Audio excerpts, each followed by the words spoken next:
మనం వెళ్ళిపోయిన తర్వాత కూడా మన ప్రాపర్టీస్కి వారసులకు వెళ్ళిపోతుంటుంది. అలాగే సినిమా అన్నది వారసత్వంగా తీసుకుని వీళ్ళు దానిని టేక్ కేర్ చేయాలి వీళ్ళు అనే ఉద్దేశంతో నేను మంచి టాలెంట్ దొరికితే నాకు బాగా గుర్తు శివ నిర్మాణం నా దగ్గర వచ్చినప్పుడు కానీ, ఫస్ట్ సినిమా చేద్దామని బాబీ చెప్పినప్పుడు కానీ, హరీష్ శంకర్ చెప్పినప్పుడు కానీ, వాళ్ళు చెప్పిన కథ వాళ్ళ ప్యాషన్ చూసి ఈ ప్యాషన్ ప్రపంచాన్ని పరిచయం చేయాలి. మేబీ అందుకే నన్ను ఆ దేవుడు ఇక్కడ పంపించాడు అనుకున్నా. అలాగే ఒక హరీష్ శంకర్ అవ్వచ్చు, బాబీ అవ్వచ్చు, గోపిచంద్ మల్నేని అవ్వచ్చు, వీళ్ళందరూ ఓ శివ నిర్మాణ, ఇప్పుడు సతీష్ జబ్బాజీ, వీళ్ళందరూ నా ఆస్తుల కింద ఫీల్ అవుతారు. సో ఈ ప్రాపర్టీ వాల్యూ రోజు రోజుకి పెరుగుతూనే ఉంటుంది. ఇది తగ్గే ప్రాపర్టీస్ కాదు ఇవి. So I'm so proud. నా coming to band madam, Roshan and Sridevi వీళ్ళిద్దరు లేకపోతే సినిమా లేదు. నేను ఫస్ట్ కథ వినంగానే సతీష్ చెప్పింది అదే, సతీష్ నేను సినిమా చేస్తా. సతీష్ వేణు బెక్క ఇద్దరు వచ్చారు. సో మన కథ చేద్దాం. నాకు కథ చాలా బాగా నచ్చింది, కానీ కథని 10 మంది చూడాలి. మారుమూల ఇవాళ మీరు చూస్తే నేను ఇప్పుడు సాయంత్రం చూస్తున్నాను, ఎక్కడ లండన్, ఎక్కడ స్కాట్లాండ్, ఆస్ట్రేలియా, ఎక్కడెక్కడికో అవుతుంది. ఏంటి సినిమా వీళ్ళు రిలీజ్ అవుతుంది రేపు 26th నాడు. మారుమూల ఈవెన్ స్కాండినేవియన్ కంట్రీస్లో, ఎంటైర్ యూఎస్లో నాకు తెలిసి 300 స్క్రీన్ 350 స్క్రీన్స్ వరకు రేపొద్దున 26th రిలీజ్ అవ్వబోతుంది. దానికి కారణం కోన వెంకట్ కాదు, దానికి కారణం Roshan and Sridevi. You have to accept.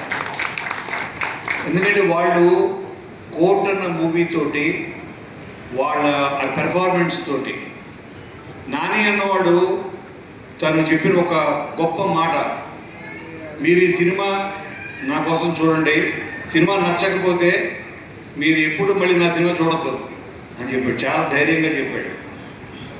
So దానికి చాలా గట్స్ కావాలి, కన్విక్షన్ కావాలంటే ఆ కథ, ఆ సినిమా, వీళ్ళిద్దరూ, అలాగే మన రామ్ జగదీష్ ఇచ్చిన ఆ కథ, అతను తీసిన విధానం, ఇదే సేమ్ కాన్ఫిడెన్స్ నాకు సతీష్ వీళ్ళందరూ ఇచ్చారు. నేను ఈ కథ విన్నప్పుడు నేను కూడా చెప్తున్నా, ఈ సినిమాని తప్పక చూడండి. ఈ సినిమా మీకు నచ్చకపోతే నేను రాసిన సినిమా మళ్ళీ మీరు చూడద్దు. అలా అని ఇంకా రాయడం మానేది. మీకు నచ్చేంత వరకు రాస్తూనే ఉంటా, కానీ నచ్చకపోతే నేను రాసింది మళ్ళీ చూడదు మీరు. సో అంటే ఇక్కడ బాబీ కదా, ఇప్పుడు నువ్వు చూసానంటే చిరంజీవి గారు కోపడతారు పొద్దున్న ఫోన్ చేసి, ఏవయ్యా నువ్వు నెక్స్ట్ రాస్తున్న సినిమా నాదే కదా అని. అంత కాన్ఫిడెన్స్ చెప్తున్నాను. నేను సంపాదించుకున్న ఆస్తిలో మెగా ఆస్తి ఈ చిరంజీవి గారు నెంబర్ 1. ఎంతోమందిని సంపాదించుకున్నాను, కానీ అంటే మనం ప్రతి ఫిలిం తోటి మనం ఎంతోమంది టెక్నీషియన్స్ని, ఇక్కడ ఉన్న ఫ్రెండ్స్ క్యారెక్టర్స్, వీళ్ళందరూ ఎంతోమందిని, మన కుటుంబం అది పెద్దగా అవుతూ ఉంటుంది, మన ఫ్యామిలీ, వీళ్ళందరూ మన properties. So I'm so proud. Roshan and Sridevi రండి, మీ ఇద్దరికి నేను మళ్ళీ చెప్తున్నాను, మీరు you are the future of Telugu industry. మిమ్మల్ని వెతుక్కుంటూ వస్తాయి కథలు, మిమ్మల్ని వెతుక్కుంటూ మెట్పల్లి నుంచి ఒక మన సతీష్ ఎలా వచ్చాడో అలాగా శ్రీకాకుళం నుంచో ఆదిలాబాద్ నుంచో మిమ్మల్ని వెతుక్కుంటూ స్టోరీలు మీ ఇంటికి వస్తుంటాయి. మిమ్మల్ని వెతుక్కుంటూ 100% నేను అదే నమ్మాను. నేను ఈ కథ విన్నప్పుడు నాకు వీళ్ళిద్దరే కనపడ్డారు. ఆ సినిమాలో వీళ్ళు ఆ క్లాస్ డిఫరెన్స్ మీద, ఆ కాన్ఫ్లిక్ట్తో వీళ్ళ స్టోరీ చేశారు కోర్ట్. ఇందులో వీళ్ళిద్దరిని ఒకే ఫ్యామిలీలో చూస్తే ఎలా ఉంటుంది, ఒకే ఫ్యామిలీలో ఉండి విత్ ఇన్ ద ఫ్యామిలీలో డిఫరెన్సెస్ని వీళ్ళు ఎలా హ్యాండిల్ చేస్తారు అన్నది మీకు కొత్తగా ఉంటుంది.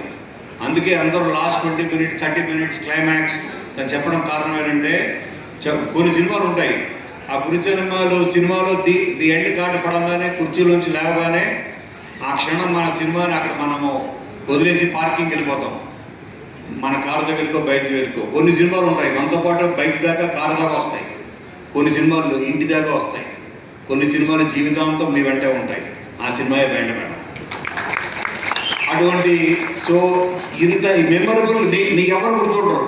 కోనా వెంకట గుర్తుండడు, సతీష్ జవాజీ గుర్తుండడు, వీళ్ళిద్దరే గుర్తుంటారు.